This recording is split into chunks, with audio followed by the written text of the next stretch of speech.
Bom, e agora a gente vai falar por aqui de saúde, é isso mesmo. Hoje é o Dia Mundial do Coração, gente. O objetivo é conscientizar a população sobre a importância de cuidar da saúde do nosso coração. E para falar sobre esse assunto, eu estou recebendo hoje aqui no estúdio o cardiologista Cota Júnior. Seja muito bem-vindo, doutor. Que honra receber você hoje aqui com a gente. A honra é minha, Nath. Muito obrigado. E como eu falei, é uma honra estar aqui. Muito obrigado mesmo pelo convite. Eu espero conseguir trazer esclarecimento, ajudar a nossa população a trazer mais saúde cardiovascular, que é a principal causa de morte no mundo. Pois é, então já que você tocou nesse assunto, vamos já falar sobre isso. Principal causa de morte no mundo, então as pessoas precisam ter um pouco mais de cuidado quando se trata de doenças cardiovasculares, doutor. Exatamente. Exatamente hoje, o site da Sociedade Brasileira de Cardiologia tem um cardiômetro. E lá ele mostra quantas pessoas morreram de doenças cardiovasculares. E hoje nós chegamos à marca de 300 mil mortes por doenças cardiovasculares, justamente no Dia Mundial do Coração. Puxa vida, é um número muito alto, né, doutor? Agora, o que é essa doença cardiovascular que a gente tanto fala? Às vezes as pessoas não sabem nem como é que funciona isso. São todas as doenças que atingem o nosso coração e os nossos vasos sanguíneos. Como eu falo para meus pacientes, de uma forma de brincadeira, para descontrair, né? Que é uma situação tensa, uma consulta com um cardiologista, eu falo que eu sou um bombeiro hidráulico. Porque nós temos a bomba, que é o coração, e tem a tubulação, que são as artérias e as veias. Então, toda doença que atinge o coração, as artérias e as veias, acaba sendo uma doença cardiovascular. Entre elas, as mais conhecidas: infarto, hipertensão, o AVC, que é o derrame. E aí nós podemos até colocar aí no meio também as doenças renais, que acabam sendo provocadas devido principalmente à hipertensão e à diabetes. Existe uma idade, por exemplo, para a pessoa começar a se preocupar com a doença cardiovascular? Por exemplo, a pessoa pensa, meu avô teve um AVC, o meu pai teve um AVC. A partir de que idade pode acontecer um AVC numa pessoa? Na verdade, o AVC ele pode acontecer em qualquer idade, por incrível que pareça. Tem crianças, 2 anos de idade, que tem um AVC. É mesmo, doutor? Sim. Claro que o mecanismo é diferente. O mecanismo de AVC de uma criança de 2 anos é totalmente diferente do AVC de um adulto de 60 anos. Aí você me perguntou qual idade que a gente tem que começar a se preocupar. Eu diria que o bebê está na barriga da mãe. Sim. Aí a gente já começa a fazer um ecocardiograma dentro da barriga da mãe, o ecocardiograma fetal, para saber como é que está o coração. Tá o coraçãozinho, né, do bebê. Vamos no pediatra, o pediatra vai escutar o coração da criança, vai às vezes pedir um eletro. Agora, quando que o problema começa a realmente ficar sério? Depois dos 40. Depois dos 40, o risco começa a aumentar de forma assustadora, hipertensão aumenta muito e quanto maior a idade, maior o risco. Então eu diria que seria dessa forma: depois dos 40, todo mundo já deve ter um cuidado com a saúde do seu coração e dos vasos sanguíneos. E infarto, doutor, existe também uma idade para isso, para a pessoa começar a se preocupar com o problema de infarto, assim, uma idade mais recorrente? Exatamente. O mais recorrente, como você falou, é depois dos 40. Depois dos 40. Pode acontecer com menos do que isso? Pode. Vamos pegar num jovem. Se chega hoje um jovem, 20 anos de idade no pronto-socorro, e que está confirmado que ele infartou, com certeza a primeira coisa que o cardiologista vai pensar: uso de cocaína. É mesmo? A cocaína, ela é ótima para provocar o infarto. O que ela faz? Ela pega as artérias do coração, as chamadas coronárias, e fecha. Quando fecha, não passa sangue. Aí as células do coração morrem por falta de oxigênio, e isso é o infarto. Então, o infarto nada mais é do que uma parte do coração que morreu, na grande maioria das vezes, por falta de oxigênio. E como reverter esse infarto? Porque eu sei que em muitos casos a pessoa sofre um infarto, vai para o hospital e aí consegue ali sair dessa situação. Mas como reverter? Até quanto que a pessoa tem de tempo depois que sofreu um infarto para realmente recorrer num hospital e conseguir reverter a situação? Tem uma frase que a gente fala que tempo é músculo. Quanto mais rápido for a revascularização, então vamos imaginar, nós temos uma artéria que tem uma placa de gordura e ela fecha. Formou um trombo, um coágulo e fechou. Quanto mais rápido, melhor. Porque quanto mais tempo as células ficarem sofrendo, maior vai ser a quantidade de células que vão morrendo, maior vai ser o infarto. O infarto pode ser tão grande a ponto de comprometer a contração. Porque a célula do coração, a finalidade é contrair. Se a célula morre, o coração não contrai. O que é isso? parada cardíaca. Aí que vem a morte. E Gente. vai depender da quantidade. Se for um infarto pequeno, normalmente o dano vai ser pequeno, muitas vezes nem fica sequela. Mas se for um dano extenso, um infarto extenso, provavelmente vai levar à morte de forma bem rápida. Quais os sintomas de uma pessoa que está, por exemplo, infartando? O que, que ela sente? O que, que o familiar que está ali ao lado dessa pessoa tem que ficar ligado? Essa é uma excelente pergunta, eu acho que até uma das melhores, que é justamente para esclarecer. As pessoas estão aqui nos assistindo. Primeira coisa, tirar esse mito de que o coração não dói. Já vi vários pacientes chegam comigo, o coração dói. Coração dói. Tanto dói do infarto, da pericardite, da miocardite, mas como o nosso foco aqui é infarto, qual é a característica do infarto? Então é uma dor normalmente espalhada no peito. É uma dor bem no meio do peito, que a gente chama de retroesternal, pode pegar nessa área do coração, mas ela espalha, ela pode vir para o lado direito, ela pode pegar o braço, costa, estômago. Às vezes chega paciente no pronto-socorro reclamando de dor no estômago, achando que está com gastrite. Na verdade, ele está infartando. Gente, doutor, que situação. Então, o coração dói. Agora, super importante, a característica da dor. É uma dor tipo um aperto, um peso no peito. Então, quando o paciente chega comigo e fala, eu estou sentindo uma pontada e aponta bem aqui, dificilmente sai coração. Muito difícil. Pontada no coração, a gente já quase descarta. E é uma dor que piora com esforço e melhora com repouso. Então, se o paciente fala, doutor, toda vez que eu vou deitar eu sinto uma pontada aqui, isso aí dificilmente vai ser coração. Mas se ele fala que ele sente um aperto no peito quando ele sobe uma ladeira, tem uma forte chance disso aí ser realmente dor de origem cardíaca. Agora, tem muitas pessoas que falam, por exemplo, que quando a pessoa começa a sentir também dor nas costas, pode ser infarto, algo do tipo. É verdade isso Sim, também? isso é verdade. A dor, ela irradia. Ela pode vir do lado direito. É estranho, né? Porque todo mundo sabe o coração do lado esquerdo, mas a dor pode também pro lado direito, pode para a costa, como eu falei, vai para o estômago, vai no braço. Às vezes chega reclamando de dor no braço, na verdade ele está infartando. Agora tem um detalhe importante. Tem gente que infarta sem sentir dor.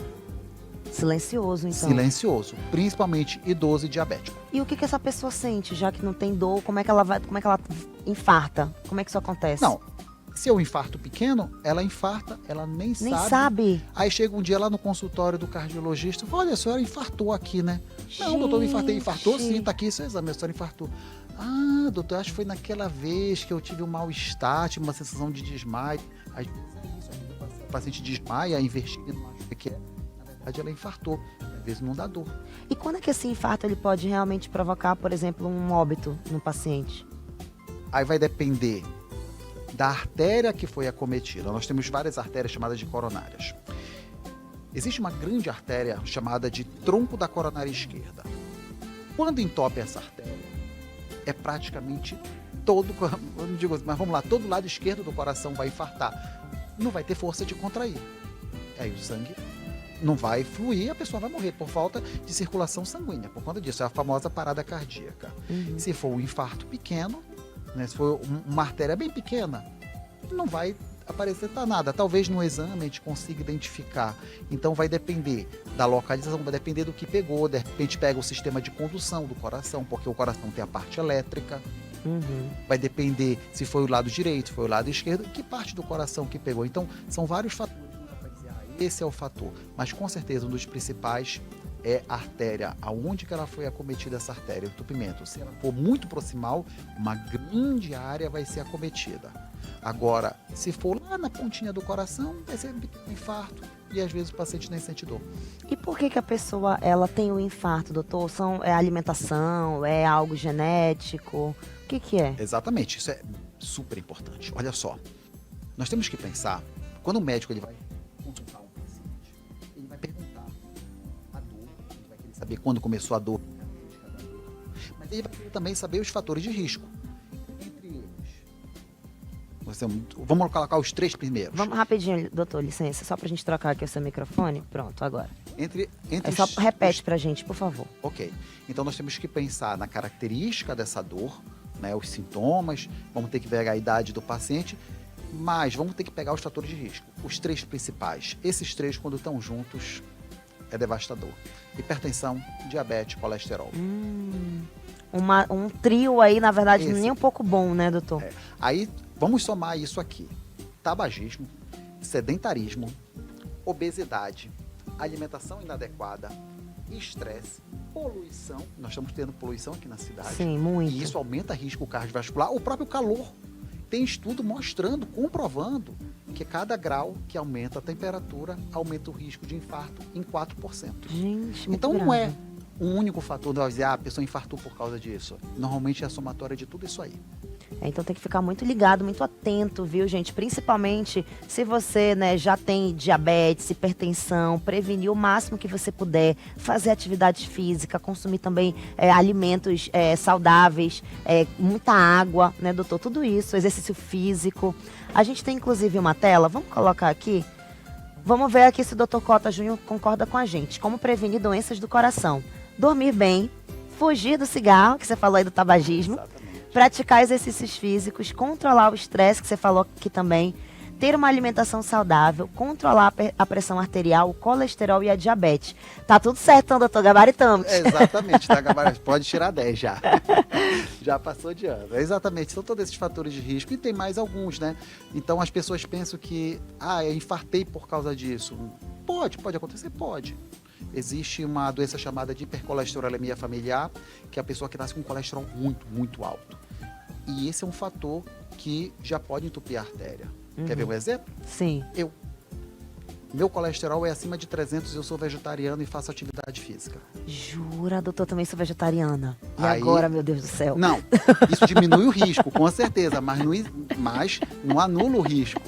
Eu já fiquei até preocupada. Não, Meu Deus, isso doutor. é bom, isso é muito bom. Porque a gente não consome carne, proteína animal. Sim, então isso exatamente. melhora muito, né, Isso saúde do melhora. coração. Exatamente. Então, é menos gordura saturada, menor chance de entupimento. Mas isso é um fator. Veja, que eu tenho essa doença que eu herdei da minha mãe, que herdou do meu avô. Hereditário já, então. Isso. Então, não é um único fator. Sim. Né? Quanto mais fatores a gente conseguir combater, menor vai ser o risco de doenças cardiovasculares. Agora, doutor, como é que eu, por exemplo, consigo observar uma pessoa na minha casa, por exemplo, meu pai? Esses dias, inclusive, eu estava realmente preocupada, porque meu pai falou assim, eu tô com uma dor nas costas, aí eu fiquei, pai, o que que é? Não, vamos logo no hospital, não sei o que. Ele, não, é muscular, porque ele não gosta de dar trabalho pros outros, ele não gosta de falar que tá com dor, é horrível.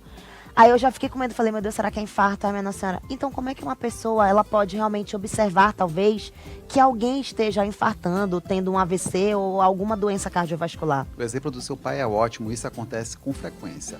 Eu acho que uma das principais causas de procura no consultório do cardiologista é dor no peito. E pode, lembra que nós conversamos no começo? Sim, que Dor na vai. costa pode ser coração? Pode. Aí nós vamos para a característica da dor. Então, seu pai falou que ele estava suspeitando de doença muscular. É a primeira causa de dor no peito, são as dores osteomusculares. De cada 100 pacientes que chegam no consultório do cardiologista com dor no peito, 37 é músculo esquelético. Quer dizer, ou é músculo ou é osso. Aí, o que eu iria perguntar se fosse pro seu pai? Dói quando mexe? Quando eu mexo para cá dói. Quando eu deito nessa posição dói, nessa posição melhora. Quando eu tomo um relaxante muscular, um anti-inflamatório melhora. Aí já está falando mais a favor de realmente ser uma doença musculoesquelética. Isso. Entendi. Agora, se ele fala que quando ele sobe uma escada dói, essa é uma dor que vem acompanhada de suor frio, coração acelerado, falta de ar, aí a gente já começa a pensar que é coração. Temos que lembrar também que existem outras causas, refluxo. Existem várias doenças que podem provocar. Então, o médico vai ver a característica e aí vai pedir o exame necessário para poder fechar o diagnóstico ou excluir o diagnóstico. O exame ele não dá o diagnóstico. Gente, isso aqui é super importante. O médico, quem dá o diagnóstico é médico. O exame, ele ajuda o médico a dar o diagnóstico. Sim. E o exame pedido de forma errada, ele atrapalha. Porque ele pode induzir o médico ao erro. Verdade. Agora, doutor, eu já ouvi falar também que tem uma medicação que as pessoas tomam muito para afinar o sangue. É verdade? Funciona isso? Vamos lá. Então, é o famoso ácido acetil salicílico. Que é o AS, né? O AS, exatamente. Não é que ele afina o sangue. Veja, se você tem um suco de maracujá e ele tá forte, o que você faz para afinar? Coloca mais água. Coloca mais água. Mesma coisa, você quer afinar seu sangue? Então tome água. Sim. O que acontece é que o AS, ele diminui, vamos dizer, o tempo de coagulação. Se eu furar um tubo, sai água. Ora, nós temos também um tubo que são nossas artérias e veias. Se furar, vai sair sangue. Só que diferente da água, nós temos nosso sistema de coagulação. Só que o AS, o que é que ele faz? Ele dificulta essa coagulação. E o sangue fica jorrando. E aí, as pessoas pensam que o sangue, ele tá fino, não é que ele tá fino, é que ele demora para coagular. E quando ele coagula, ele fica grosso, ele fica espesso, fica uma papa. Então, não é adequado falar que ele afina o sangue. Mas, de forma geral, sim. A finalidade qual é? Evitar a formação do trombo, o coágulo de sangue na artéria do coração e, com isso, o tupimento. Então, o AS, ele é importante para a prevenção de doenças cardiovasculares, principalmente o infarto? Sim. Ele realmente reduz mortalidade. Ele é necessário. O paciente que já infartou, então, salvo algumas exceções, vai usar para o resto da vida. Então é indicado o uso do AS para pacientes, principalmente que já infartaram, mas e quem quer prevenir também pode tomar o AS? Não. Não? Não. Olha só que coisa interessante. Para quem já teve, a gente separa em prevenção primária e prevenção secundária. O que é prevenção secundária? O paciente já teve um infarto, então já está prevenindo o segundo infarto. Esse, salvo exceção, ele vai tomar pro resto da vida. Meu pai é um deles. Meu pai já infartou 2 vezes. Eu ia ter um infarto também só de ver meu pai infartando. Meu Deus do céu, doutor. Meu pai já infartou 2 vezes. Já pensou? E tá vivo, tá ainda bem. Ainda bem que o filho é médico, sabe como socorrer. Então ele vai ter que tomar essa pro resto da vida. Mas vamos lá, vamos imaginar, a pessoa tem hipertensão. Tem hipertensão, 50 anos de idade. Eu vou tomar AS para prevenir um infarto. Tá errado. Porque o AS, ele tem efeito colateral. O AS, olha só, efeitos colaterais do AS. Gastrite, úlcera digestiva, hemorragia digestiva. Você pode ter um acidente, por exemplo, bater a cabeça, bateu a cabeça, vai ter uma hemorragia intracraniana, vai ter um AVC hemorrágico. Você pode ter um acidente de carro, vai sangrar até morrer. Então, o que acontece? Os estudos mostram, isso já é ponto pacífico. Os estudos mostram que pessoas que têm baixo risco cardiovascular, o AS ele vai fazer mais mal do que bem. Entendi. Como tudo na vida, o segredo é achar o ponto de equilíbrio. Nesse caso, o AS, para essa pessoa que eu lhe falei, só porque tem hipertensão tomar AS, tá errado. Ela tá tendo mais risco do que benefício. Olha só. Agora, doutor, o que é o infarto fulminante? As pessoas falam muito também, foi um infarto fulminante. O que é isso? Nós temos no nosso coração as artérias, como eu falei, né, que levam o sangue, que irrigam o coração, são as coronárias. Lembra que eu falei lá no comecinho que nós temos uma grande artéria chamada de tronco da coronária esquerda? Vamos imaginar que ela tem uma placa que ela está obstruindo 50%. Aqueles 50%, o sangue está passando normalmente. Quando Deus nos fez, ele deixou uma margem de segurança. Olha, pode entupir um pouco que não vai fazer problema. Até 50%, qualquer artéria do corpo não vai fazer mal. A partir de 50% vai começar a complicar.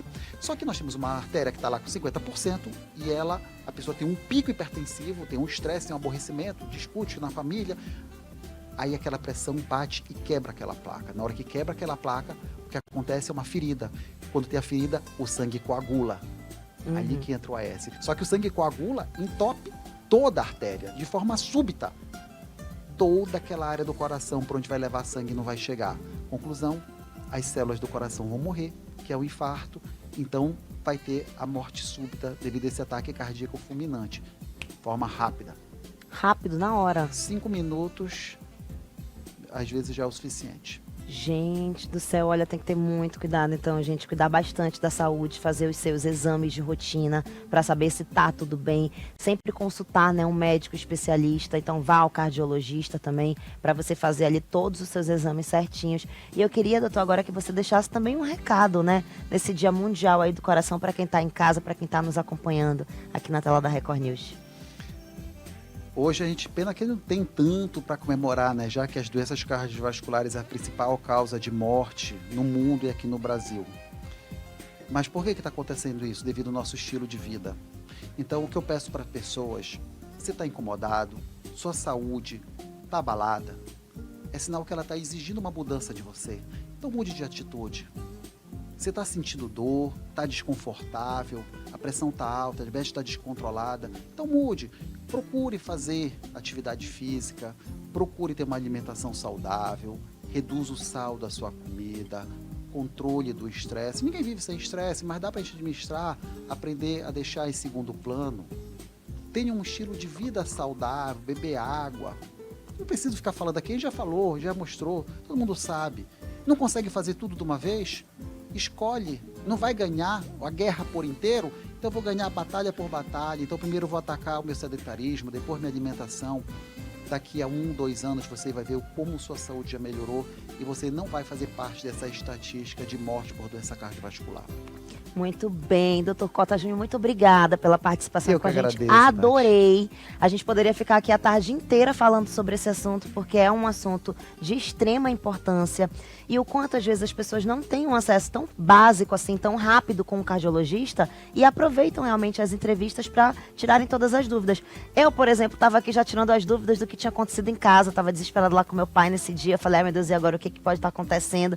Que a gente realmente fica ali, né, assim, pensando no que pode ser sem saber, já que nós não somos médicos, né? Então, assim, a gente precisa realmente de um profissional para que a gente realmente respire aliviado, para falar, não é nada disso não. Olha, se fosse um infarto, seria desse jeito. Então, a gente vai aprendendo sempre com as entrevistas. Que bom, fico feliz. Obrigada, doutor. Eu que agradeço. E olha, informação salva vidas, né? Então, fiquem ligadinhos sempre aqui com a gente também. Obrigada mais uma vez, cardiologista Cota Júnior, que conversou aqui conosco, falando aí sobre doenças cardiovasculares.